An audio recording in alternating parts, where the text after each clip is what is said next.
שלום לכם. בפעם שעברה למדנו על שתי בעיות ספירה עם אותו מספר פתרונות שקראנו לו מספר קטלן.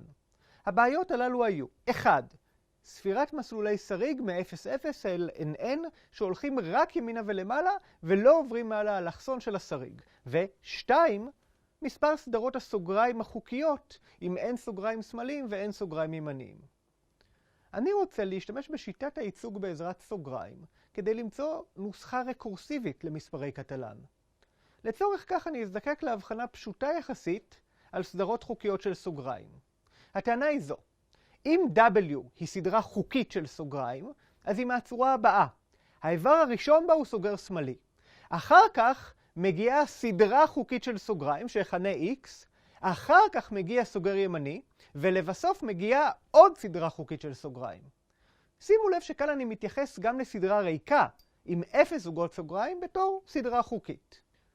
לא קשה להוכיח את הטענה שהצגתי, אבל לא אעשה את זה כאן. איך זה עוזר לנו לקבל נוסחה רקורסיבית? נניח שאנחנו רוצים לבנות סדרת סוגריים חוקית של n זוגות סוגריים. אנחנו יודעים שהיא תהיה מהצורה סוגר שמאלי, x, סוגר ימני, y. הזוג סוגריים אחד כבר טופל, ונשארנו עם n פחות 1 זוגות סוגריים שמהם מורכבים x ו-y. אם x מורכבת מ-k זוגות סוגריים, אז y מורכבת מ-n פחות 1 פחות k זוגות סוגריים.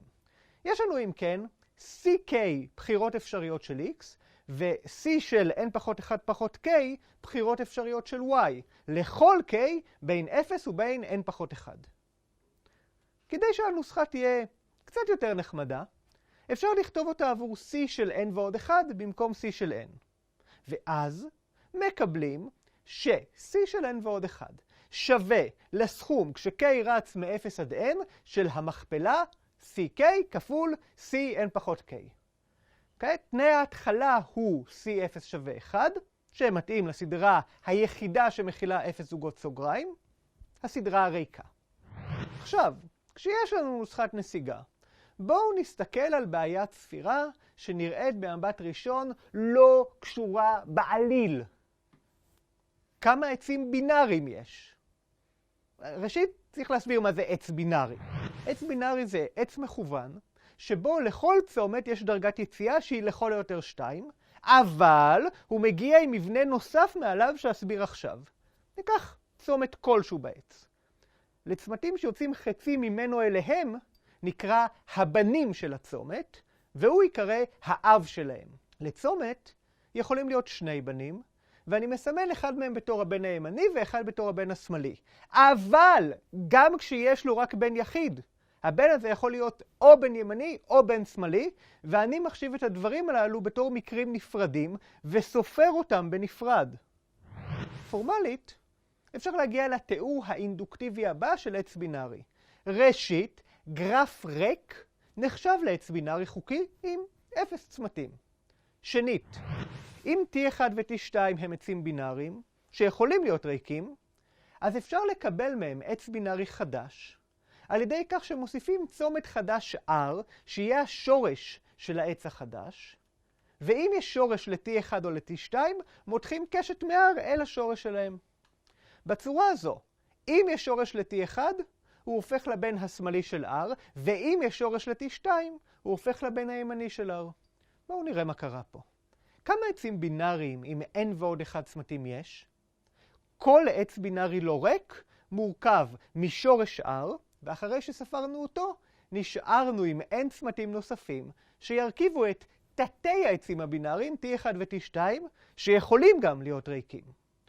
אז נספור את כל האפשרויות על ידי כך שנעבור על מספר העצים עם k צמתים שיכולים לשמש בתור T1, כפול מספר העצים עם n פחות k צמתים שיכולים לשמש בתור T2, ונסכום את הכל. קיבלנו בדיוק את אותה הנוסחה של מספרי קטלן. במקרה הבסיס הוא כאשר יש לנו עץ ללא צמתים. אמרנו שיש אחד כזה על פי ההגדרה שלנו.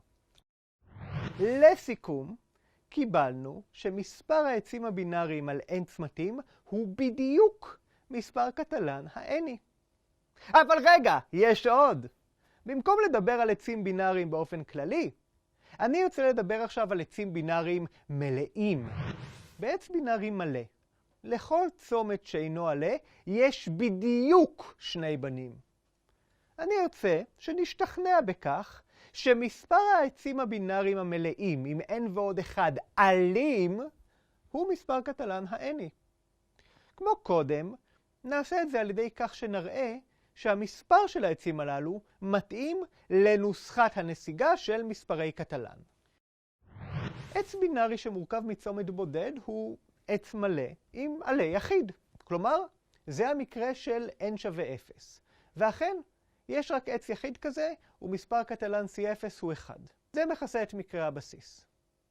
עבור הצד, יש לנו צומת R שמחוברים אליו שני תתי עצים. הם לא יכולים להיות ריקים, כי אנחנו בעץ בינארי מלא.